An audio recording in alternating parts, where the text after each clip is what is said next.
ne voulons pas être pires, nous voulons être meilleurs. C'est pourquoi, Seigneur, nous te prions de nous parler. Que la chair se taise et que ton esprit sépare à ton peuple. Et comme des serviteurs humbles, nous voulons que tu nous parles. Seigneur, dispose nos cœurs à recevoir cette semence que tu nous donnes. Bénis mes frères, mes sœurs qui écoutent, Seigneur, et que ces paroles que tu vas nous donner de discerner, chacun selon son besoin, puisse, Seigneur, être une source d'eau en nous qui jaillisse chaque jour jusqu'à ce que tu reviennes. Merci, Seigneur. Au nom de Jésus, nous avons prié. Amen. Que le Seigneur vous bénisse encore une fois. Amen. Il est important que nous puissions, quand nous venons dans la présence de Dieu, disposer nos cœurs à l'écouter. Alors, je vais donner une première parole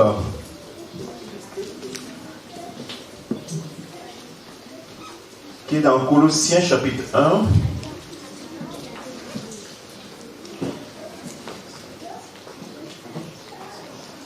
On va le projeter du verset 9 au verset 11.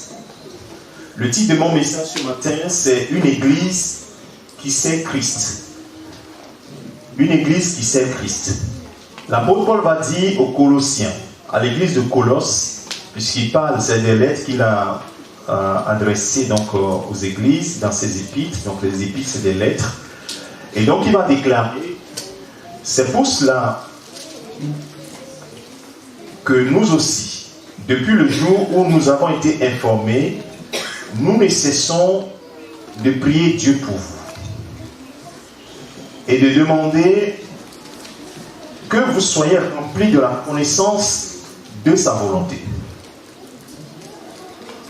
en toute sagesse et intelligence spirituelle, pour marcher d'une manière digne du Seigneur et lui être entièrement agréable, portant des fruits en toutes sortes de bonnes œuvres et croissant par la connaissance de Dieu, fortifié à tous égards par sa puissance glorieuse, en sorte que vous soyez toujours et avec joie, persévérants et patients. Amen. C'est un texte un peu long, mais ce texte résume parfaitement la pensée de Dieu pour chacun d'entre nous. La première des choses, il veut que nous soyons remplis de la connaissance de sa volonté. Pas selon la chair, mais selon la sagesse et l'intelligence spirituelle. C'est-à-dire que c'est par l'esprit que nous discernons que ça, c'est la volonté de Dieu. Et il dit qu'en connaissant, quand nous sommes remplis de la volonté de Dieu, nous marchons d'une manière qui lui est agréable. Bien aimé, quand nous venons dans la présence de Dieu, ou bien quand nous voulons marcher avec Dieu, nous ne devons pas nous faire des idées. Nous devons connaître la vérité. Lorsque tu te fais des idées, tu te perds dans tes idées. Parce que la pensée de Dieu, l'apôtre Paul le révélera, je crois, aux Corinthiens, il va le dire que c'est avec l'Esprit de Dieu qu'on discerne les choses de Dieu. Les choses de la chair sont connues par la chair, l'intelligence humaine. Mais les choses de l'Esprit sont révélées par l'Esprit de Dieu. Et c'est par l'Esprit de Dieu que nous connaissons ces choses. Il dit que quand nous sommes remplis de la connaissance de sa volonté, quelque chose se passe. Nous sommes fortifiés. Nous sommes fortifiés par sa puissance. Et nous sommes toujours dans la joie, persévérants dans les choses de Dieu. Nous sommes dans la patience. Alléluia. Amen. Dans ce passage-là, tout est dit. Tout ce dont toi tu as besoin, nous avons besoin, est dit dans ce texte-là. Donc vous comprenez l'importance de la prière de l'apôtre Paul. Il dit, je ne cesse de prier pour vous. Parce que quand tu es dans la maison de Dieu et tu n'es pas rempli de la connaissance de sa volonté, tu vas marcher selon ta pensée. Et cela ne peut jamais être agréable à Dieu. Quelque part, la Bible nous dit que la colère de l'homme n'accomplit pas la justice de Dieu. C'est-à-dire que tout ce que tu vas vouloir faire, ça ne peut pas satisfaire le cœur de Dieu. Ce qui satisfait le cœur de Dieu, c'est ce qu'il nous a dit et ce que nous faisons, c'est-à-dire en obéissant à sa voix, et c'est ça qui donne la joie à Dieu. Amen. Amen. Il dit l'obéissance vaut mieux que les sacrifices. Et tout ce que tu peux faire n'aura aucune valeur si ce n'est d'obéir au Seigneur. Je te donne un exemple. Le Seigneur te dit, va me prendre cette bouteille d'eau de l'autre côté de la salle. Dans ton zèle, tu n'as pas compris le message. Tu vas de l'autre côté, tu prends un panier. Tu es allé, mais tu as pris un panier. Selon toi, le Père sera satisfait ou insatisfait? Tu es allé quand même, mais tu as pris le panier. Alors qu'il voulait une bouteille d'eau. Vous comprenez logiquement, frères et sœurs, que la seule pensée quand nous nous réunissons, c'est de chercher à connaître quelle est la volonté de Dieu et ce que Dieu veut de moi. Tout le reste, ce sera de la futilité. Tout le reste, je peux vous assurer. Ça va te satisfaire, ça va te consoler, mais le danger, c'est que ça ne te donnera pas la joie. Ça ne te donnera pas de persévérer, parce que tu vas relâcher. Et ça ne te donnera pas d'être patient. Tu seras toujours impatient. Je lisais un texte, je l'ai mis ici. Je ne sais pas pourquoi je commence par là. Il dit, il y a plusieurs personnes, il y a un serviteur de Dieu qui a fait une remarque, il dit, plusieurs personnes dans l'église rentrent dans une phase qu'on appelle la phase de sécheresse. Non pas parce qu'ils ne suivent pas Dieu, mais parce que tellement ils marchent en dehors de ce que Dieu veut. C'est pas qu'ils marchent dans le péché, ça n'a rien à voir. Tellement ils marchent en dehors de ce que Dieu veut que aucune joie. Ils n'ont aucune joie. Comme la David le dira, la joie de ton salut. Ils n'ont plus cette joie. Venir à l'église, c'est une peine. Tu es dans ce cas, c'est pourquoi le Seigneur te le dit ce matin. Je ne voulais même pas commencer par là. J'étais là. Il faut que tu dises ça. Tu n'as pas la joie, tu te dis, oh non, ceci, oh, c'est parce que je travaille beaucoup, je suis fatigué. Non. La réponse est ailleurs. C'est parce que tu ne fais pas ce que Dieu veut que tu fasses. Je ne dis pas que tu pêches. Je ne dis pas que tu fais la fornication, tu fais des choses comme ça. Non. Je ne dis pas ça. Mais tant que tu ne feras ce que le Seigneur veut que tu fasses, tu n'auras aucune joie dans le Seigneur. C'est ça le problème. Et quand tu n'as pas la joie, qu'est-ce qui se passe? Tu te lasses. Et quand tu te lasses, venir à l'église, c'est un fardeau. Et quand tu viens à l'église, ta seule ambition, c'est de critiquer les gens. Ta seule ambition, c'est de voir ce qui ne va pas. Mais quand tu as la joie du Seigneur, quand tu as la joie du Seigneur, tu sais que l'église est en marche. Mon frère est en marche. Et que nous ne sommes pas parfaits. Dieu n'a pas appelé les gens parfaits. Dieu a appelé les gens malades. Dieu a appelé les gens impurs. Dieu a appelé les menteurs. Dieu a appelé les voleurs. Dieu a appelé les impudiques. Pour faire d'eux des héros. Et là, par l'intelligence spirituelle, tu comprends cela.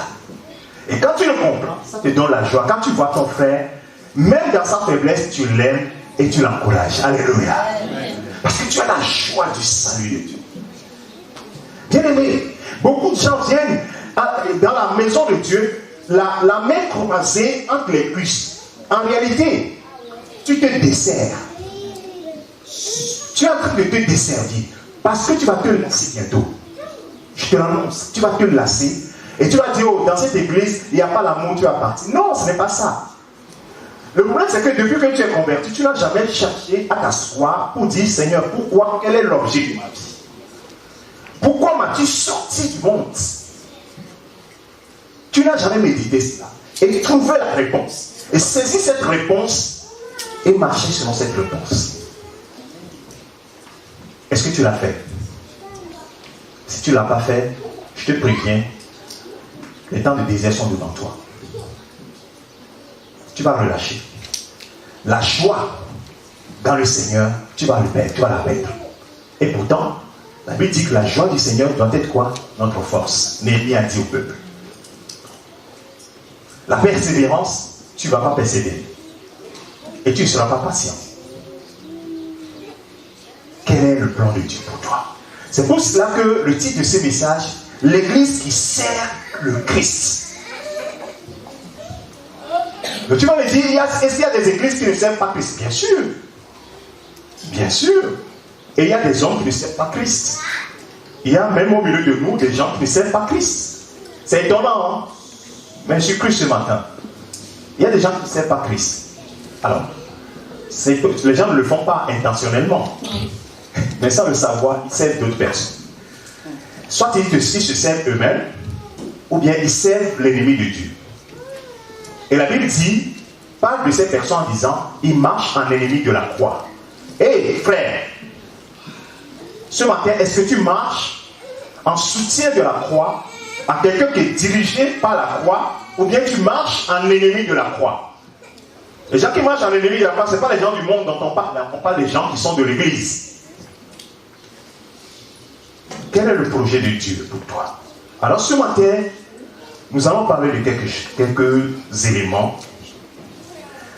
Quand Jésus a parlé de l'église qui sert Christ, ça c'est le titre de mon message. Quand Jésus va parler de Christ, il va parler en deux niveaux seulement. Quand Jésus parle de l'église, à deux niveaux, deux références dans l'évangile selon Matthieu, tu peux le rechercher. Tu as deux endroits seulement où Jésus parle de l'église. Il va parler de l'église dans la première fois, dans Matthieu chapitre 16, tu vas nous mettre le verset 18. Et il va parler de l'église également dans Matthieu chapitre 18, où il va parler des conflits dans l'église, où il dit, si tu as quelque chose contre ton frère, va, ainsi de suite, règle cela. Si la personne ne l'écoute pas, amène quelques personnes pour pouvoir lui parler. Et si la personne ne l'écoute toujours pas, parle-en à l'église. Il parle de l'église.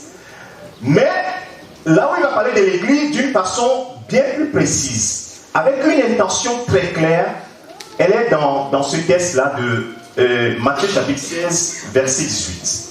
Tu peux nous afficher ce texte, s'il te plaît? Matthieu chapitre 16, verset 18. Et Jésus va dire, et moi, je te dis Pierre,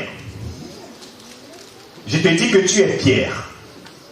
Donc il s'efface, je te dis que tu es Pierre, et que sur cette pierre, je bâtirai mon église. Et que les portes du séjour des morts ne prévaudront point contre elle. L'église appartient à Jésus-Christ. Il dit, je bâtirai, c'est approprié, je bâtirai mon église. Il a une intention claire. Pour Jésus, ce n'est pas de l'amusement. Il a un objectif clair en bâtissant son église. Les objectifs sont clairs. Un chef d'entreprise, quand il monte sa boîte, il a des objectifs qui sont très clairs. Quand il te recrute, il faut que tu rentres dans le plan de ce chef d'entreprise. Alléluia. Sinon, arrivé à un moment, tu seras un homme qui sera inutile pour son entreprise. À un moment donné, il va te dire, je crois que tu ne rentres pas dans les rangs, donc je vais te mettre plutôt dehors. Il va négocier aujourd'hui, il y a des lois pour négocier le contrat, la séparation à l'amiable. Donc il va se séparer de toi parce que tu ne rentres pas dans les objectifs. Bien-aimé, est-ce que tu es conscient que Jésus bâtit son église? S'il bâtit son église, ça veut dire qu'il a une pensée. Il a des objectifs. C'est ça que tu dois découvrir. Quand tu rentres dans l'entreprise de Dieu, quand tu rentres dans le projet de Dieu, parce que ce n'est pas toi qui lui as donné le projet. Lui, il a son projet et toi, tu rentres dans son projet. Quand tu rentres dans ton projet, tu t'assois, tu dis, Seigneur, montre-moi, révèle-moi ton projet. Et quelle est ma place dans ce projet? C'est seulement en ce moment seulement que tu pourras faire la joie de celui qui t'a enrôlé. Et Jésus nous a tous enrôlés. Nous étions éloignés, nous étions sans Dieu, sans espoir. Éloignés des alliances de Dieu. Mais qu'est-ce qu'il a vu en nous? Et il est allé nous chercher dans notre bout. Qu'est-ce qu'il a vu en toi? Est-ce que c'est à côté qu'il allait te chercher? Dans les mentions dans lesquelles tu vivais. La Bible dit que ce que nous faisions avant, Aujourd'hui, si on les révèle, nous rougissons. C'est-à-dire que nous ne voulons même pas qu'on sache ce que nous faisions avant. Dans cette pourriture dans laquelle toi et moi nous étions, tu penses que le Seigneur, il lui a plu seulement d'aller te chercher et de te ramener dans ton église? Non. Si tu n'as pas la réponse, on va te dire non. Il a un projet. Et il faut que tu saisisses ce projet. Je te donne juste un exemple. La Bible dit que le Seigneur apparaît à Moïse. Et il lui dit, j'ai entendu les cris de mon peuple. Et je suis descendu pour le délivrer. Va. Et tu diras au peuple que je suis ta voix. Celui qui existe par lui-même. Il n'a ni commencement ni fin de jour. Il t'envoie. Et dis à Pharaon qu'il faut que mon peuple sorte.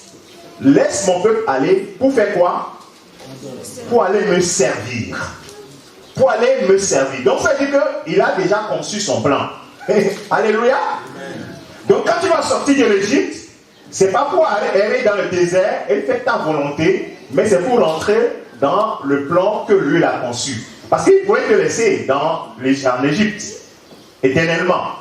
Mais il avait un projet de te sortir de l'Égypte. Et toi et moi, nous sommes sortis de l'Égypte. Mais le but ultime, c'est pour le servir. Alors, c'est un si grand mot que tout le monde sort partout. Mais en méditant ce texte, j'ai compris encore plus en profondeur ce que le Seigneur dit. Et là, ça me donne encore plus d'éclairage sur Matthieu chapitre 7. Quand le Seigneur dit, tout à l'heure je disais que est-ce que les gens peuvent être dans l'église et ne pas servir Dieu? Je crois que les gens dans leur cœur sont dit, mais le pasteur est en train de dire des choses. Je te dis que c'est vrai. Dans Matthieu chapitre 7, quand Jésus a dit, il y a des gens qui ont chassé les démons en mon nom, ils ont prophétisé en mon nom, ils ont guéri les malades en mon nom. Et je leur dirai ouvertement le jour-là, parce que ça veut dire qu'avant ils ne le disaient pas. Donc les gens étaient dans leurs choses là, et ils croyaient qu'ils étaient dans le truc. Maintenant je vais leur dire ouvertement, je ne vous ai jamais connu. Allez lire le texte. Hein. Je ne vous ai jamais connu. Vous êtes ouvriers, vous n'êtes pas mes ouvriers. Vous êtes les ouvriers d'autres personnes. Mais vous n'avez jamais été mes ouvriers. C'est dangereux ça, frère. Donc l'histoire, ce n'est pas seulement de rentrer dans une église, de faire partie d'une église. L'histoire, c'est de marcher dans le plan que le Seigneur a fait pour toi. Et tellement la moisson est grande pour le Seigneur qu'il a besoin d'ouvrir.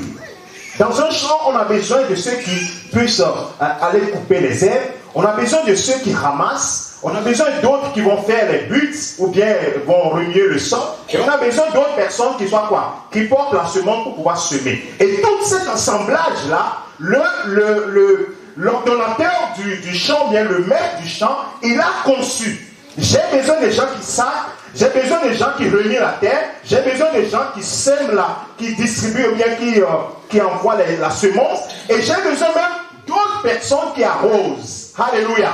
Et c'est tout cela qui fait le champ qui prospère. Et donc, toi, on t'enrôle et tu viens, tu circules dans le champ, tu regardes tout le monde, on ne sait pas ce que tu fais dans le champ. Ça pose un sérieux problème. Et il y a d'autres, on leur a donné la semence pour pouvoir jeter et semer. Ils ont pris la semence et ils envoient ça aux oiseaux. Le maître, est-ce qu'il sera content? Ils ont la semence, hein? Mais ils sont en train de faire autre chose. Donc il dit, ils ont guéri à mon nom, ils ont chassé les démons à mon nom, ils ont fait ceci à mon nom, mais je ne vous ai jamais connu. Alors allez méditer cela. Je ne vous ai jamais connu.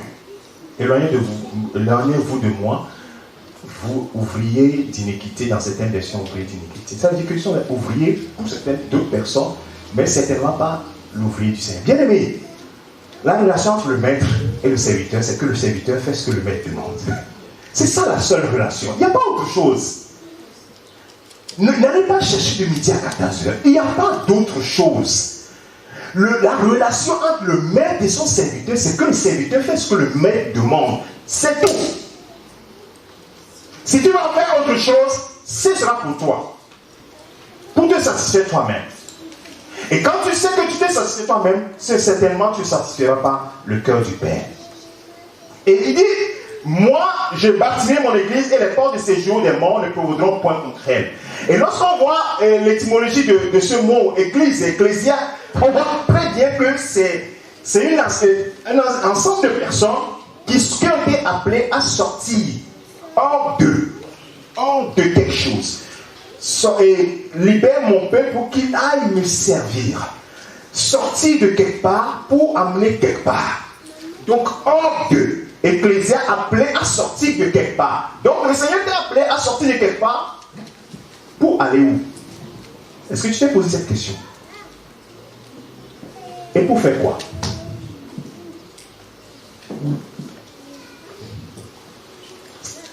Il y a des gens qui pensent que le Seigneur les a appelés, le vendredi j'en ai parlé, les a appelés pour chanter. Mais vous vous trompez. Mais vous vous trompez.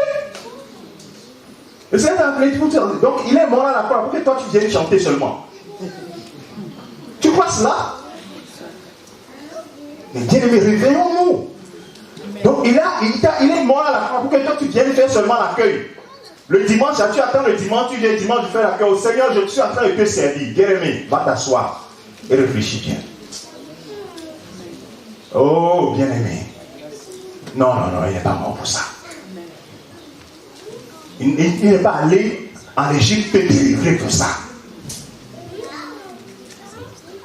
Il y a des choses plus importantes. Et comme la Bible en fait, toutes les réponses sont dans la Bible. Il va dire, je vais sauter un peu cette petite partie. Il va l'exprimer clairement. Quel est son plan? Alors, concernant toujours l'Église, il va dire 2 ou 3 choses. Éphésiens chapitre 1, verset 22-23. Je reviendrai tout à l'heure sur le service. Si tu es appelé seulement à pouvoir chanter ou à pouvoir faire l'accueil ou bien à pouvoir faire l'intercession, dis, Seigneur, moi je fais déjà beaucoup de choses pour toi. Tu vois l'intercession que je fais, tout ça. Hey. Éphésiens chapitre 1, verset 22-23. Je lis la version Louis II 1910. Il a mis sous ses pieds, il a tout mis sous ses pieds et il a donné pour chef suprême. Les mots sont clairs, hein? J'ai pris les portions. Jésus est quoi? Le chef suprême de l'église. Ce n'est pas le pasteur. Ce n'est pas un apôtre. Jésus est le chef suprême de l'église. Et il faut chercher ce que Jésus dit. Ce que Jésus a écrit, on a dit, il y a les paroles parlées et il y a les paroles écrites. La parole écrite, elle est digne de foi. Va chercher ce que le chef suprême de l'église dit par rapport à ce qu'on doit faire et comment on doit marcher. Apocalypse chapitre 31, verset 5 et verset 6. Et là également, il va révéler encore quelque chose. L'apôtre Jean va avoir cette révélation quand il va rentrer dans la présence de Dieu sur l'île de Patmos. Et il dit qu'il parle. Apocalypse chapitre 1, verset 5 et 6. Il dit qu'il parle de la part de Jésus-Christ, le témoin fidèle, le premier-né des morts et le prince des rois de la terre, à celui qui nous aime et qui nous a délivrés de nos péchés. Ça, c'est quoi ça? Ça, c'est la sortie de l'Égypte. Il nous aime et nous a délivrés de nos péchés par son sang. Ça, c'est la sortie de l'Égypte. Maintenant, pourquoi? La suite nous dit quoi? Et qui maintenant fait de nous un royaume et quoi? Des sacrificateurs pour Dieu son Père. Il nous a sortis pour faire de nous un peuple, un royaume et des sacrificateurs pour son Père. Alors, frères et sœurs, on dit nul n'est censé ignorer la loi. Nul n'est censé ignorer cette parole-là. Tant que tu es dans l'église, tu es censé connaître cette parole-là. C'est pourquoi il t'a sorti par son sang du péché. C'est pour faire de toi un peuple, un sacrificateur pour Dieu son Père. Sacrificateur, c'est qui? Ne pas rentrer dans le détail, va méditer. Tu es sacrificateur homme, sacrificateur femme. Un royaume de sacrificateurs. Va voir si le sacrificateur, il est là seulement pour il sait ce qu'il doit faire. À lui soit la gloire et la puissance au siècle des siècles. Apocalypse chapitre 5, verset 6 au verset 10, je vais le lire rapidement, vous pouvez le noter. Et je vis au milieu du trône des 4 êtres vivants, au milieu des veillards, un agneau qui était là comme immolé. Il avait 7 cornes et 7 yeux, qui sont les 7 esprits de Dieu, envoyés par toute la terre.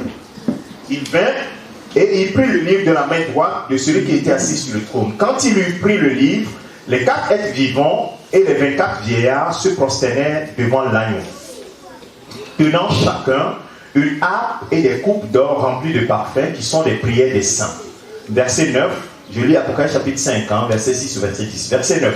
Et il chantait un cantique nouveau en disant: tu es digne de prendre le livre et d'en ouvrir les sceaux, car tu as été immolé. Et tu as racheté pour Dieu, par ton sang, des hommes de toute tribu, de toute langue, de tout peuple et de toute nation. Fais quoi? Et tu as fait d'eux un royaume et des sacrificateurs pour notre Dieu, et ils régneront sur la terre. Amen. Et ces sacrificateurs régneront où? Sur la terre. Est-ce qu'ils vont aller régner dans le ciel? Ils régneront où? D'accord. Donc tu règnes. Tu règnes sur la terre, n'est-ce pas? Donc ça veut dire que le Seigneur m'appelle à faire quoi? À régner. Vous allez voir, le règne, ça vient de quoi? Et donc la pensée de Christ est de sauver des hommes, des femmes, de toute tribu, de toute race, de tout ce que vous pouvez imaginer, pour faire d'eux des ouvriers pour son Dieu, des serviteurs et des servantes. C'est pour cela qu'il t'a sauvé. Donc si tu es dans l'église et tu ne sers pas ton Dieu, tu lui es utile. Je ne dis pas que si tu ne sers pas le pasteur, les gens servent le pasteur, ne me sers pas, sers ton Dieu. Ce qu'il te dit de faire, fais-le. Parce que moi, je ne t'ai pas sauvé. Celui qui t'a sauvé te dit: je t'ai sauvé par mon sang, afin de faire de toi un ouvrier pour mon Père, un serviteur de mon Père. C'est pourquoi la Bible dit: nous sommes ouvriers avec Dieu. Et donc pour Jésus, la pensée est tellement claire. Alors qu'est-ce qu'il va faire? Donc si c'est clair pour Jésus, dès le départ, il sait pourquoi il est venu, il sait pourquoi il a racheté les gens, il sait pourquoi les gens doivent être sauvés. Qu'est-ce qu'il va dire quand il va partir? Mais le problème, c'est qu'il n'a fait que 3 ans. Et 3 ans, sauver les hommes de toute tribu, de toute nation, de tout royaume, en fait, de toute race sur cette terre, 3 ans et demi, ou bien 3 ans, c'est très peu, n'est-ce pas? Et qu'est-ce qu'il va faire? Il dit: le problème est résolu. Puisque mon but, c'est quoi? C'est de venir et de racheter les gens et de faire des serviteurs de mon Père. Donc eux, ils vont faire quoi? Ils vont continuer la mission. Je suis venu pour leur montrer le chemin. C'est pour cela que quand il est venu, n'ayant pas de péché, il est allé vers Jean. Il dit: baptise-moi. Jean l'a baptisé. Jean dit: non, c'est moi. Non, laisse faire. Que les choses s'accomplissent. Il faut que eux, du début jusqu'à la fin, sachent comment marcher. C'est pour cela que les gens qui ne veulent pas être baptisés, d'abord, vous êtes d'abord dans une première désobéissance. Parce que le Seigneur lui-même a dit: voici comment vous devez marcher. Avant même de devenir mon serviteur, il faut que vous preniez un engagement. Et l'engagement, moi-même, je suis allé. La Bible dit: quand il sortit de l'eau, le ciel s'ouvrit et dit: celui-là est mon fils bien-aimé, en qui j'ai mis toute mon affection. Ça, c'est la première approbation. Et la Bible donne le témoignage de Jésus en disant: c'est quelqu'un qui allait de lieu en lieu, faisant du bien, guérissant les malades et délivrant les gens de l'empire ou bien de l'emprise du diable. Ah!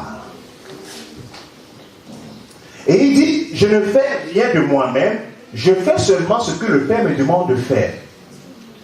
Et je fais toujours ce qui lui est agréable. Comme il est notre modèle, Ça veut dire que quand nous examinons sa vie, il allait de lieu en lieu, faisant du bien et cherchant à délivrer, à apporter la solution de Dieu aux gens. Ah, ça veut dire que de lundi jusqu'à ce dimanche-là, tu es allé de lieu en lieu. Tu es allé où? Tu es allé à Paris, tu es allé là. Qu'est-ce que tu as fait? Tu as fait quoi quand tu es allé? Bien aimé, faisons attention quand nous marchons. Les gens pensent que c'est un boulot. Il y a du travail que le Seigneur ouvre une porte et il te met dans un travail. Les gens se disent, oh là là, maintenant là, je suis dans le repos. Dieu a vu des âmes là-bas. Dieu a vu des gens à qui on doit faire du bien. Jésus allait de lieu en lieu faisant du bien. Et l'objectif est clair. Quand Jésus arrive à Capernaum, vous croyez qu'il est là pour aller faire le tourisme? Il savait pourquoi il était là. Quand toi tu vas dans un lieu, est-ce que tu sais pourquoi tu es là? Ou bien est-ce que tu prends la peine de demander, Père, pourquoi tu m'envoies dans ce parc-là? Tu amènes tes enfants dans le parc et toi tu penses que c'est pour prendre de l'air. Mais lui-même, moi, pour que tu viennes prendre de l'air, les gens qui sont dans le monde, ils ne prennent pas de l'air. Non, toi tu es là-bas pour toute chose. Alléluia. Il a mis quelqu'un qui est à côté sur le banc voisin en train de pleurer. Et il faut que tu aies les yeux de l'esprit et que ça te dit, va vers cette personne, va lui dire que je l'aime. Et toi tu es là, tu fermes tes oreilles. Et tu dis, je sais, le dimanche, je vais venir chanter à mon Dieu. Tu crois que tu as résolu le problème? Et le gars qui est dans le parc là-bas, qui avait besoin à cet instant précis d'une parole de consolation, d'une parole d'amour, tu ne l'as pas fait. Tu es venu chanter pour qui? Bien, mais là est le problème. Il a fait de nous des sacrificateurs. Donc quand tu es au travail, tu es sacrificateur. Quand tu es dans le parc, tu es sacrificateur, frère. Quand tu vas pour faire les courses, la personne qui est à la caisse, tu es en train de payer, le Saint-Esprit dit, donne-lui une parole. Son père est meurtri. Cette nuit, elle a pleuré toute la nuit. Et sans connaître cette personne, tu lui dis, tu sais, madame, Jésus vous aime. Il vous demande de garder courage. Cette parole va changer la vie de cette personne. Amen. Parce que tu ne la connaissais pas. Et tu lui donnes une parole du Seigneur. Frère, voilà ce pourquoi le Seigneur t'a sauvé. Mais nous fermons nos oreilles. Et nous disons, Seigneur, tu ne nous exauces pas. Parce que nous avons une liste de besoins. Seigneur, quand tu auras fini de nous exaucer, en ce moment, nous allons te servir. Et ce mot service, nous croyons que quand je viens à l'église, je fais ça, je sers le Seigneur. Bien aimé, tu ne sers personne, tu sers toi-même. C'est pourquoi nous les pasteurs, il faut qu'on fasse très attention. On ne pousse pas les gens seulement à pouvoir faire des choses dans l'église. Les gens le font et ils croient qu'ils sont en train de servir Dieu. Bien aimé, servir Dieu, c'est au-delà. C'est dehors, ce n'est pas à l'intérieur là. C'est dehors, frère. Ce n'est pas à l'intérieur. Si c'est ton service se limite à l'intérieur, tu perds ton temps. Je suis désolé de te dire, tu perds ton temps. Parce que les gens qu'il est venu sauver, et il dit que de toute nation, de tout royaume, tout ça, ils sont dehors, ils ne sont pas à l'intérieur. Ils sont dehors. Et ce sont ceux-là qui cherchent. Et tu les ignores. Et tu viens, tu dis, moi je vais chanter, moi je vais faire ceci, je vais faire cela. Et je sers mon Dieu. Non, tu ne le sers pas. L'église doit aller dehors. L'église doit sortir. L'église ne doit pas rester à l'intérieur. Les gens qui sont en train de circuler là, vous croyez qu'ils n'ont pas besoin de Christ? Nous sommes meilleurs qu'eux? Non. Non. L'année dernière, le 21 juin, moi je n'étais pas là. Les gens sont sortis pour faire l'évangélisation de rue. Alors, je vais te rappeler quelque chose. Quelle joie tu as retiré de ça? Les gens étaient contents de sortir. Vous voyez? Quand tu fais ce que Dieu demande, il y a une joie qui te remplit. Tu ne vois même pas ta fatigue. Pourquoi tu sens autant de fatigue? Tu es tout le temps fatigué. Maintenant, c'est normal. Parce que quand tu fais ce qu'il te demande, c'est lui-même qui te donne sa force. C'est ça la parole de Dieu. Il donne la force à celui qui est fatigué. Le menu te porte. Mais si tu fais seulement ce qui n'est... Tu fais toujours ce qui est en dehors de sa volonté. Oui, ça revient à celui qui est aussi dans le monde. C'est-à-dire que si tu as la force, tu auras la force. Si tu n'as pas la force, tu seras faible. Mais quand tu fais ce qui lui est agréable, il te porte. Il te porte. C'est ça que nous devons chercher, bien-aimés. Et Jésus, sachant cela, qu'est-ce qu'il va faire? D'abord, dans 1 Corinthiens chapitre 3, verset 8 et verset 9, celui qui plante et celui qui arrose sont égaux, et chacun recevra sa propre récompense selon son propre travail. Verset 9 de 1 Corinthiens chapitre 3, il dit, car nous sommes ouvriers avec Dieu. Vous êtes le champ de Dieu, l'édifice de Dieu. Nous sommes ouvriers. Est-ce que tu sais que tu œuvres pour le Seigneur? C'est utile de faire des choses dans l'église. Mais je pense que tu es encore plus utile quand tu es dehors. Pourquoi je dis cela? Depuis le matin que nous sommes arrivés, tu es arrivé à quelle heure? Peut-être à 9h30, peut-être 9h. Bientôt 13h, nous allons partir d'ici. Compte le nombre d'heures que nous avons fait. Et compte le nombre, multiplie le nombre d'heures dans la semaine. Supposons que tu dois dormir 8 heures, c'est normal. Et que le reste du temps, tu dois travailler. Les gens pensent que quand nous allons travailler, nous travaillons pour nous-mêmes. Les enfants de Dieu, nous ne travaillons pas pour nous-mêmes. Je crois que je l'avais dit quand on faisait la retraite des entrepreneurs et autres. Si tu penses que tu travailles pour toi pour avoir le salaire de Côte d'Ivoire, tu vas manger le pain de l'affliction. Tu ne t'appartiens plus là. Est-ce que tu as compris cela?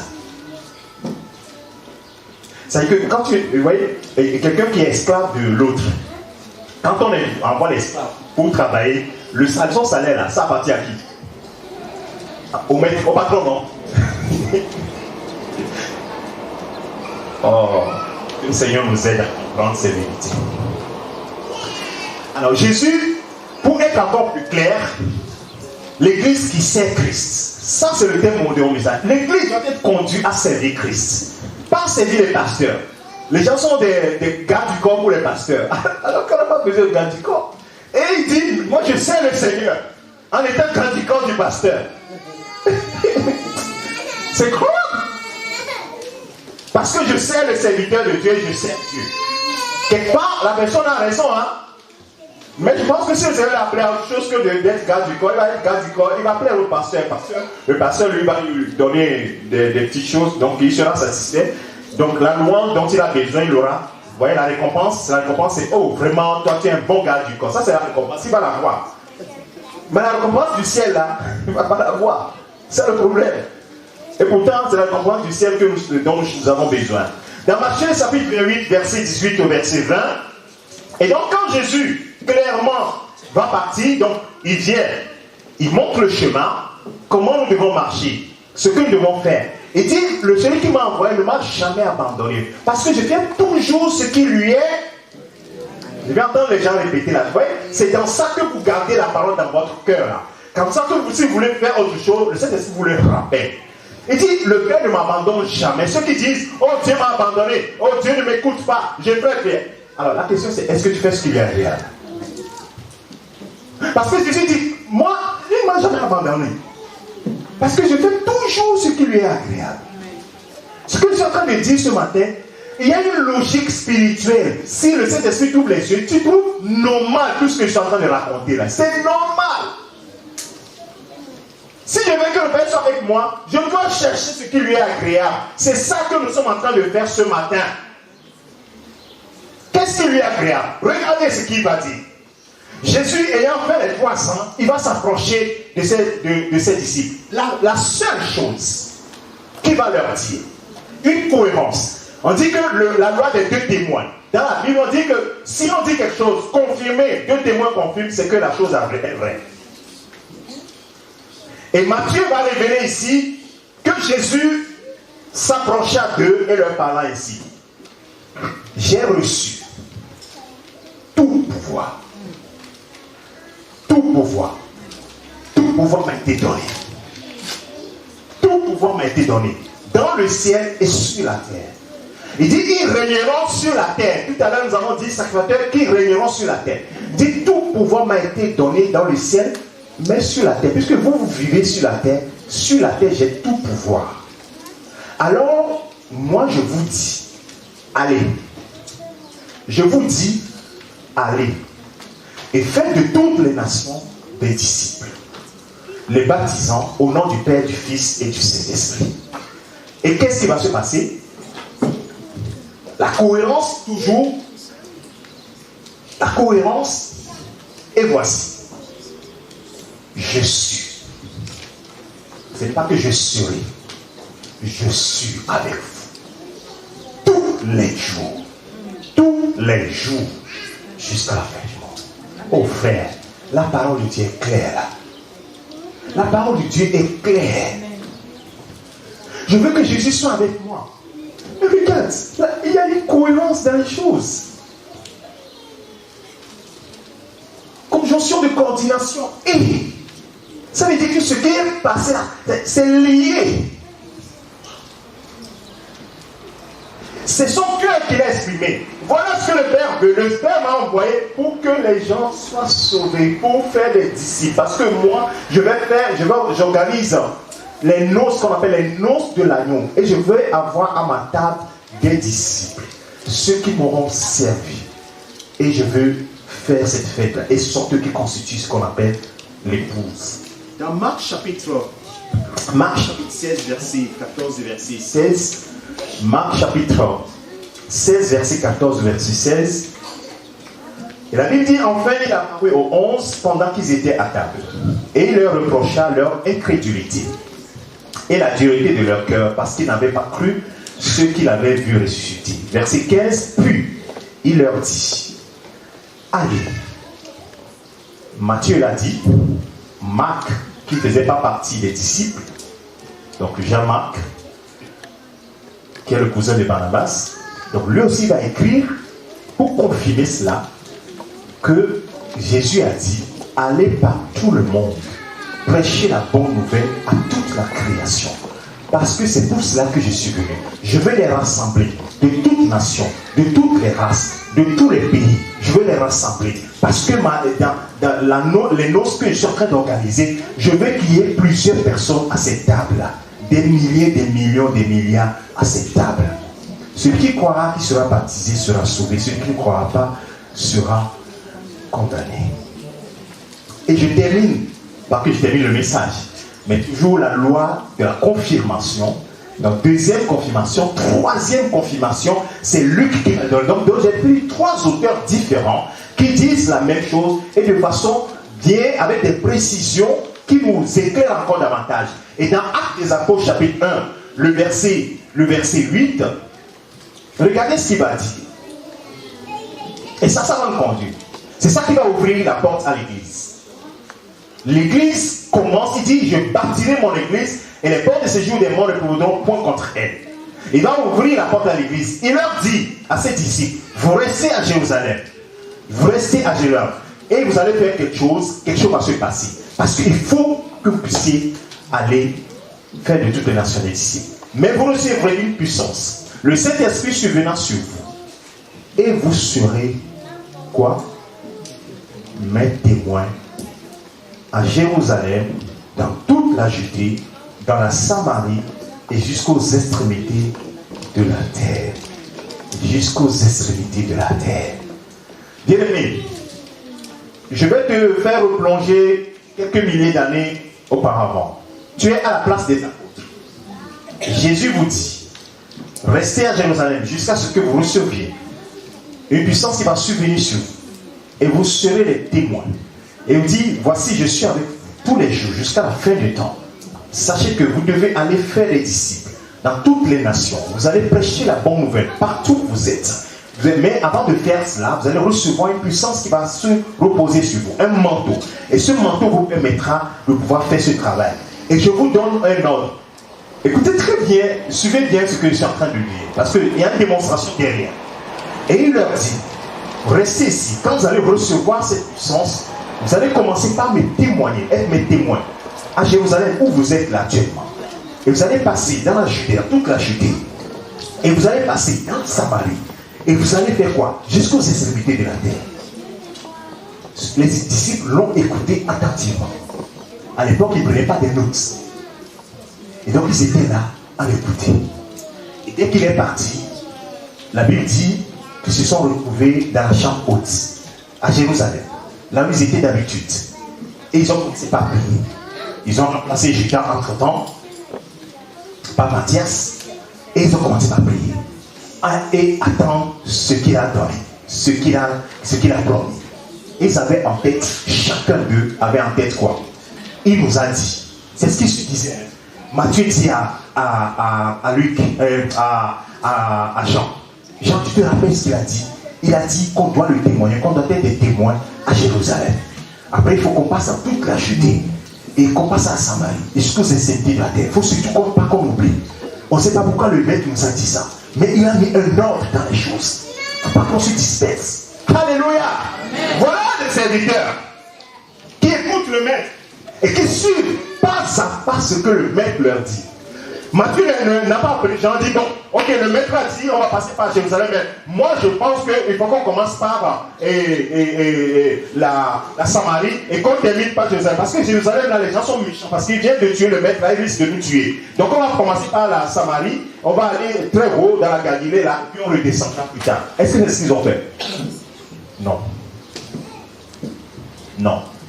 Alors quand il dit témoin, les témoins, quand tu vois également dans l'étymologie du mot, ça veut dire martyr. C'est les martyrs. Martyr. Nous le connaissons généralement, ce mot sur le plan de voilà, quelqu'un qui est tué, voilà, pour une cause donnée, la personne est martyr. Mais en réalité, tous sont morts en réalité en Christ, dans leur volonté, dans leur propre choix. En réalité, c'était des martyrs qui étaient en train de circuler de lieu en lieu, faisant du bien, guérissant les malades et chassant les démons des gens, ainsi de suite. Ils sont des martyrs parce qu'en réalité, ces personnes-là, c'était des pêcheurs, d'autres étaient des paysagers. Ils ont leurs activités. Maintenant, ils sont devenus des gens qui ont vu, qui ont entendu Jésus et qui sont maintenant devenus des ambassadeurs pour le Seigneur. Amen. Ils ont renoncé à leur propre vie pour être au service de celui qui les a sauvés. Voilà la pensée de Dieu. Renoncer à soi-même et être au service de celui qui l'a sauvé. Voilà la pensée de Dieu pour toi. Il faut que tu renonces à toi-même et que tu sois au service de celui qui t'a sauvé. Et être au service, ce n'est pas toi qui dis au Seigneur, moi j'aime chanter, donc Seigneur, moi je veux te servir dans les chansons. Non, il dit de le servir. Donc ils sont à leur service. Et le maître, il a dit, vous allez me servir, vous allez faire quoi? Vous allez aller me témoigner, vous allez parler de moi à Jérusalem. Après, vous irez dans toute la Judée, vous passerez à la Samarie, et ce que c'est de la terre. Et c'est ce qui va se passer de façon extraordinaire. Et on va voir que les disciples, ils vont commencer. Il y a plein de références. Le premier témoignage, donc Actes des Apôtres chapitre 1 jusqu'au chapitre 7, ils ont travaillé où? C'est à Jérusalem. Ils ont témoigné dans Jérusalem. Le Seigneur agissait, faisait de grands miracles, des choses extraordinaires à Jérusalem. Ensuite, ils sont passés dans la Judée et la Samarie.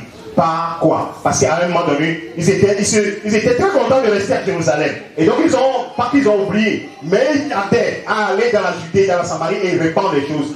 Et Dieu a permis quoi? Une persécution et ils ont fui. Ils sont allés où? Dans la Judée, ils ont commencé par annoncer l'évangile dans toute la Judée, ils se sont dispersés, ils sont allés dans la Samarie, et là, Philippe, ainsi de suite, ils vont commencer par témoigner, et après quoi? Et Pierre va commencer par aller au-delà maintenant, il va aller à Lydre, et il va à Lystre, et je crois, à Lystre, ainsi de suite, et l'apôtre Paul va les compléter, et va aller partout en Europe, en Asie, ainsi de suite. Alléluia. La cohérence du maître. La cohérence dans la pensée du maître.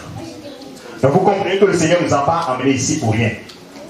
Les gens, quand on était de l'autre côté, on priait. Oh, on va avoir une salle. Les gens sont motivés. Maintenant, on a la salle. Et alors? Et la suite? Bien aimé. C'est pourquoi je dis, la persévérance, la joie du Seigneur vient du fait qu'on fait ce que le Seigneur veut.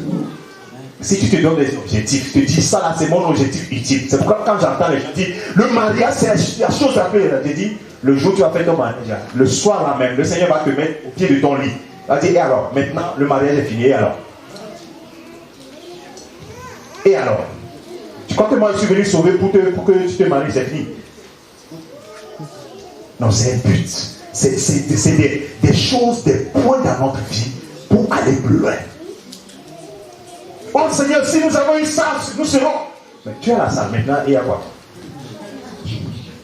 Oh Seigneur, si tu me donnes un emploi, parce que tu es dans le chômage, tu es en train de parler vite. Tu vas avoir un emploi, 2 jours plus tard, tu vas dire, mon patron là, il m'énerve trop. Ah, parce que tu as appris à rester à la maison. Tu n'as pas de patron quand tu es à la maison. Maintenant, tu commences à avoir des patrons, tu commences à te dire non, je suis fatigué. Et pourtant, c'est toi qui avais dit que si je vais avoir un emploi, oh Seigneur, je vais te servir. Maintenant, là, tu commences à avoir des problèmes. Non, bien aimé, nous ne sommes pas là. C'est pour ça que ta joie, en tant qu'enfant de Dieu, je te le répète, n'est pas dans ces choses-là. Ta joie est dans le fait de faire ce que le maître veut. C'est là où tu trouves la joie. C'est pour cela que tu ne peux pas. Ta joie ne peut jamais être complète quand tu te mets des targets comme cela. Ce n'est pas possible. Ta joie ne sera jamais complète. La joie du Seigneur vient du fait qu'on fait ce qui lui est agréable. C'est ça qui fait que chaque jour tu te réveilles en disant oh alléluia, je suis content de t'appartenir Jésus. Oh Jésus, je t'aime. Jésus, tu es mon salut. Jésus, tu es ma force. Pourquoi? Tu as la joie du Seigneur. Tu as la joie du Seigneur. Pour venir à l'église, tu vas courir parce que quoi? Tu as un témoignage. Oh, dans la semaine, j'étais dans le train. Oh, j'ai parlé de Christ à quelqu'un. Et la personne est revenue vers moi et dit, mais c'est comme si tu connaissais ma vie. Oh, ce que tu viens me dire là, vraiment Dieu t'a envoyé. Et je suis dans la joie. Oh Seigneur, merci de m'avoir utilisé. La joie vient de ça. Tu ne le fais pas, pourquoi tu veux avoir la joie? C'est pourquoi tu es tout le temps triste. C'est normal que tu sois triste. C'est normal que tu sois triste. Mais quand quelqu'un vient te dire ce que tu m'as dit là, tu m'as relevé, tu m'as restauré. Oh Seigneur, le Seigneur a vraiment utilisé ta bouche pour me dire des choses. Il y a une joie qui remplit ton cœur. Tu ne fais pas d'effort pour avoir cette joie. Et la Bible dit que c'est la joie du Seigneur. Ça remplit ton âme. Et tu te dis, le jour là, ton âme est exacte l'Éternel. Imagine que chaque jour, tu marches dedans comme cela. Chaque jour, autour de toi, tu témoignes Christ. Il dit, vous serez mes témoins. Allez raconter. Regardez, bien aimé. Je ne sais pas pourquoi la Bible n'a pas écrit ça, mais on n'a nulle part vu les apôtres. Ils ont fait des veillées de prière pour chercher des choses. Je ne sais pas. Tout ce qu'on dit, c'est qu'ils allaient pour faire quoi? Témoigner Christ. Ils allaient de lui en lieu. L'apôtre Paul, son ministère, c'est quoi? C'était pour aller témoigner Christ. Et quand il les rassemblait, il les enseignait. Fait quoi? Des disciples. Et il partait. La joie était dedans. On le frappe, on le laisse pour mort. Qu'est-ce qu'il fait? Il se relève, il va pour annoncer Jésus. Agabus vient, il dit non, celui à qui appartient cette ceinture-là sera arrêté quand il va aller à Jérusalem. Il sera mis à mort, tout cela. Et les gens commencent à pleurer. Oh, il ne faut pas y aller, s'il vous plaît. Frère, pourquoi vous me rendez triste comme ça? S'il faut que je meure pour l'évangile, je vais mourir. Ma joie est dedans, alléluia. C'est pour que j'aille à Jérusalem pour être arrêté et mis à mort, mais je suis le serviteur du Seigneur. C'est pour la gloire de Dieu que je vais être mis à mort.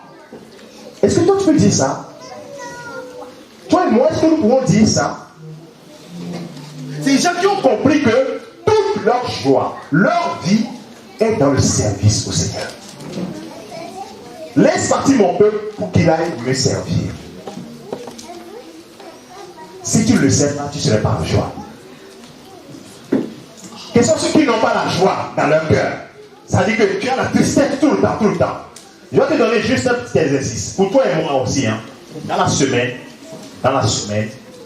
essaie de témoigner Christ. Je ne te dis pas de citer les versets bibliques. Ne cite pas les versets bibliques.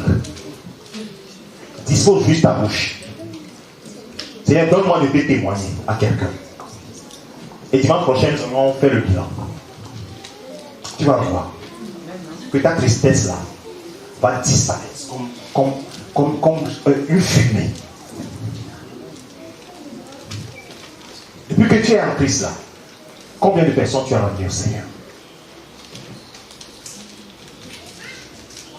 Combien de personnes tu as relevées? Je ne dis pas que c'est un défi, hein. C'est juste que c'est ce pourquoi vraiment le Seigneur t'a appelé. Toi et moi, c'est pour cela que nous appelons, pas autre chose. Parce que nous témoignons Christ, quand nous venons le dimanche comme ça, nous devons faire quoi? C'est quoi? C'est un culte de quoi? De louange et d'adoration. Parce qu'il a accompli des choses quand j'étais dans le train, quand j'étais au travail, les gens ont reçu la parole, ils ont connu Christ, ils ont fait ceci. Je viens pour faire quoi? Pour le louer, pour l'adorer, pour le célébrer. Oh Seigneur, tu es digne. Oh, regarde ce frère-là, cette personne qui allait même se suicider et que j'ai rencontré. Tu m'as donné une parole. Et je suis allé, je lui ai donné cette parole. La personne s'est effondrée. Elle a dit, j'allais me suicider si tu n'étais pas mis. Et là, Seigneur, toi seul es Dieu. Tu vois que tu as des sujets de louange. Tu as des sujets d'adoration. Pourquoi est-ce que lorsque tu viens, quand le groupe musical ne chante pas bien, tu es là seulement, au lieu de t'adorer ton Dieu, tu dis, lui là, il chante faux. Celui-là, il ne chante pas bien. Celui-là, il ne chante pas bien. Mais est-ce que c'est pour ça que tu es là? On te dit, venez, adore ton Dieu. Et ils sont là seulement pour faire quoi? Pour nous aider. Alléluia. Pour nous accompagner. Normalement, c'est toi-même, tu dois, avec même ta voix rock ou ta voix fausse là, je ne sais pas. C'est pas la voix que le Seigneur voit, mais les louanges qui procèdent de ton cœur. Une église qui sert Christ. Cette assemblée-là, nous voulons que ce soit une assemblée qui sert Christ. Pas une assemblée où les gens se rassemblent pour devenir pire. C'est-à-dire, oh, regarde comment il est habillé, regarde comment il a ses cheveux, regarde ça, regarde ça. Occupe-toi, allez parler de Christ. Cette salive-là parle de Christ à quelqu'un. C'est ce que nous allons faire. C'est cela le but du Seigneur pour nous. Il nous a donné cette salle-là. Pas que nous puissions être satisfaits. Franchement, je te le dis à toute honnêteté, le jour où on a signé, je me suis mis à genoux et j'ai dit, ça c'est une partie qui est passée. Il faut regarder devant. Il dit, ah Seigneur, il dit, regarde devant. Parce que c'est pas, moi je ne me limite pas à ça, regarde devant. Et c'est comme si ceci c'est devenu très petit. Je dis, Seigneur, qu'est-ce que tu veux? Il dit, j'ai des âmes. J'ai des personnes qui ont besoin de moi. C'est comme mon épouse et moi, on s'est posé la question, Seigneur, pourquoi tu nous as envoyés en Brésil? Très très longtemps, le Seigneur nous a fait la grâce. À chaque fois que nous marchons, je me dis, Seigneur, pourquoi nous devons faire ça? Pourquoi nous devons marcher comme ceci? Et quand il dit, je vais vous envoyer en Brésil, on dit, certainement tu as un but. Et à chaque fois on prie, Seigneur, aide-nous à faire ce pourquoi tu nous as envoyés dans cette ville-là. Et on priait, Seigneur, tu as des âmes dans cette vie que tu nous donnes. Un an, on a prié, oh Seigneur, donne-nous une âme. Donne-nous des personnes. C'est tellement que tu as une personne, puisque tu ne nous as pas fait sortir pour que les âmes ne soient pas sauvées, c'est pour que les âmes soient sauvées. Donc nous savions que des âmes doivent être sauvées. C'était ça, nous étions sûrs. Donc nous avions, c'était un sujet de prière constant. Seigneur, donne-nous une âme. Et un beau jour, la sœur Joanne nous appelle, dit, ah, j'ai une sœur qui habite en Brésil, qui va vous appeler pour venir au 31 décembre. Dit, ah bon, il y a une personne en Brésil. Oh, gloire à Dieu. Peut-être que le Seigneur est en train de mettre une personne sur notre route. Et aujourd'hui, on a la sœur Esther et Junior qui sont là. Et à un moment donné, on voit les choses se passer. C'est dit, il faut mettre une cellule dans leur maison. On dit, ah Seigneur, pourquoi? Parce que vous allez partir, il faut que la cellule soit là. Ah bon? D'accord. Ok, on va mettre une cellule chez eux. Et on réfléchit, on me dit toujours, c'est dit, en réalité, vous savez, c'était pour eux que je vous ai amené ici. Ah bon? Pour eux, toi, Seigneur, tu nous as déplacés là pour mettre ici. C'est pour eux seulement. Vous voyez comment les âmes sont chères pour Dieu. Les âmes sont chères pour Dieu, frère. Dieu ne t'envoie nulle part. La bénédiction de Dieu, c'est toujours pour un but là. C'est toujours pour un but, frère. Si tu as compris ça, tu es libre, tu es libéré. Mais si tu ne le fais pas, c'est pourquoi le Seigneur t'a envoyé là-bas. ce sera dur pour toi. Ce sera très dur pour toi. Tu vas même dire que c'est une malédiction. Oh, depuis que je suis arrivé ici, rien ne marche. Demande pourquoi tu es arrivé là-bas.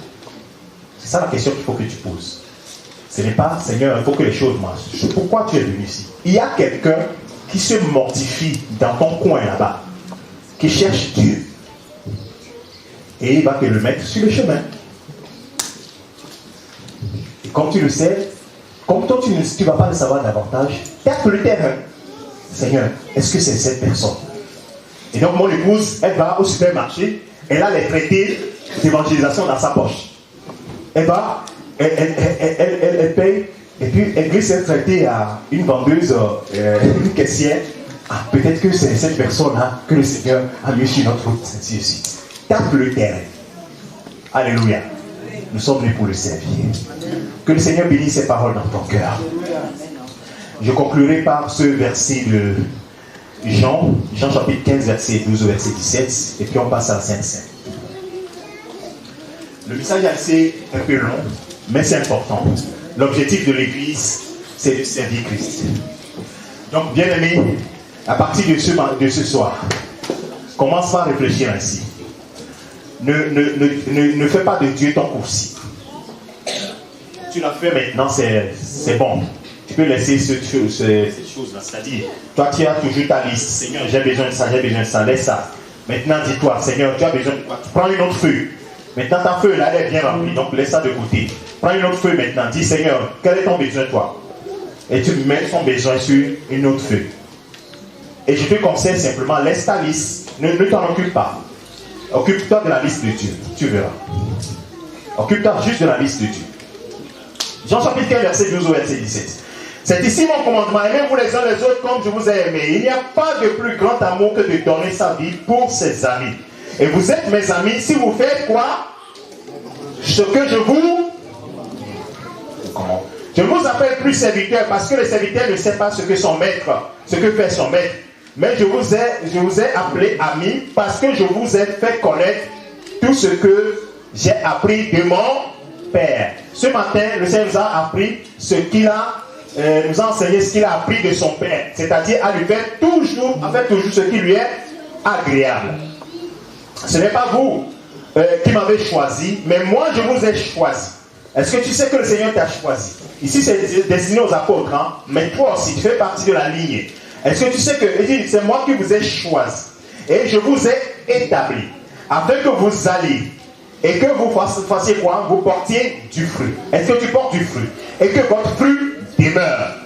Donc tu comprends que ton fruit doit demeurer afin que ce que vous demanderez au Père en mon nom, que vous puissiez l'obtenir. Il vous le donne. C'est ce que je vous commande. Ce que je vous commande, c'est de vous aimer les uns les autres. Que le Seigneur bénisse ses paroles dans ton cœur. Que l'amour de Christ te presse. Et que cet amour fasse de toi un ouvrier prêt à servir ton Dieu de tout ton cœur. Et ne pas rester oisif.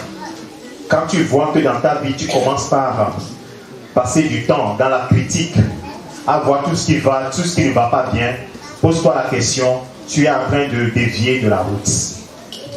Tu es en train de dévier de la route. Parce que quand tu es concentré sur ce que le Seigneur veut de toi, tellement tu es préoccupé parce que le Seigneur veut de toi que tu ne regardes pas certaines choses. Certaines choses passent au-dessus de ta tête. Les autres choses, on les appelle quoi? La distraction. Ne te concentre pas sur la distraction, mais sois focus sur ce que le Seigneur veut, ce qui lui est agréable. Ce qui lui est agréable, c'est la meilleure chose qui peut te donner la joie et la joie parfaite. Amen. Amen. Que le Seigneur bénisse ses paroles dans vos cœurs. Je vais prier. Père, je bénis ton nom pour la vie de mes frères et de mes soeurs, pour tout ce que nous avons pu partager. L'église qui sert Christ. Nous voulons être une assemblée qui sert Christ. Et Seigneur, en ce premier jour, premier dimanche du mois de juin, nous voulons, Seigneur, ramener les pensées de ton peuple, moi y compris, sur ton objectif. L'objectif, c'est de sauver. L'objectif, c'est d'aller partout le monde entier, d'aller dans les campagnes, dans les villes, d'aller partout pour être des témoins, être la lumière des endroits où il y a les ténèbres, être la lumière pour les gens qui vivent dans les ténèbres, et ramener les gens, sortir ces personnes de l'empire du diable et les ramener à Dieu, à la connaissance de Dieu. Seigneur, donne ce cœur à chacun d'entre nous. Au sortir d'ici, Seigneur, je prie que nos cœurs soient changés totalement vers ton objectif. Que nous puissions être concentrés sur ton objectif, servir Christ. Béni sois-tu notre Père, notre Dieu. Au nom de Jésus, nous avons ainsi prié. Amen. Que le Seigneur vous bénisse tous. Nous allons passer à Saint-Seine. J'invite les tiens.